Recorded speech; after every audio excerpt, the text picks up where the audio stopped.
मुकद्दस है और इस माह मुकद्दस में लोग जो नेकियां कमाते हैं। 11 महीने तो हम पैसे कमाते हैं, पहले 1 महीने वो नेकियों का होता है। और आज हम देख रहे हैं कि अल्लाह वाले ट्रस्ट की जानिब से यहाँ पे जो रोजेदार हैं, दूर दराज से आए हुए लोग होते हैं, उनके लिए खुसूसी तौर पर दस्तरखान जो है वो सजाया जाता है। इसमें जो है जबरदस्त किस्म का इनका मेनू होता है, इसमें जो है खजूरें होती हैं, इसके साथ जो है वो समोसा और खाने के लिए जो है रोटी और मुख्तलिफ मेनू यहाँ पे सजाए होते हैं। और ये एक अच्छे इक़दाम है और ये हम सब जो है तलकीन भी करते हैं कि अल्लाह रब्बुल इज़्ज़त ने जब बंदे को इस्तिताअत की है वो अपने आस पास के लोगों को जो है वो इस तरह की एक्टिविटीज में उनको साथ रखना चाहे।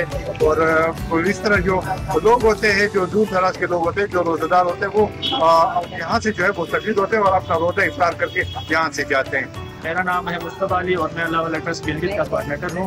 अल्हम्दुलिल्लाह आज हम जिस मुकाम पे खड़े हैं ये है गरीबाद बाजार, जो कि गिलगित शहर का हब है। अल्लाह वाला ट्रस्ट पूरे पाकिस्तान में जैसे लाहौर, फैसलाबाद, इस्लामाबाद और गिलगित बल्तिस्तान में गवर्नमेंट के जो प्राइमरी स्कूल्स हैं उनमें दोपहर का खाना देता है। इस बार अल्हम्दुलिल्लाह अल्लाह वाला ट्रस्ट ने ये इनिशिएट दिया यहाँ गिलगित में कि वो एक इफ्तार दस्तरखान लगाए। इससे पहले हमारे दस्तरखान लगते हैं इस्लामाबाद में लगता है और लाहौर में जो अल्हम्दुलिल्लाह जो सबसे बड़ा दस्तरखान है वो अल्लाह वाला ट्रस्ट का है, जो जौहर टाउन के मुकाम पर लगता है।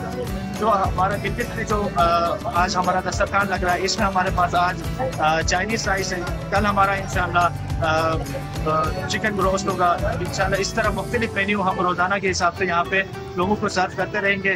अल्लाह वाला ट्रस्ट को अपने दुआओं में याद रखें। ये जो आप देख रहे हैं ना, ये प्रोग्राम कल भी हुआ है, अफ्तारी के लिए सारा इंतज़ाम बना हुआ है ना। गिलगित में हम पहली बार देख रहे हैं कि ये सारा मुसाफिर लोगों के लिए है ना, ये सारा प्रोग्राम बनाया है। तो 20 मिनट कर रहे हैं इंशाल्लाह, ऐसे हो रहा है प्रोग्राम।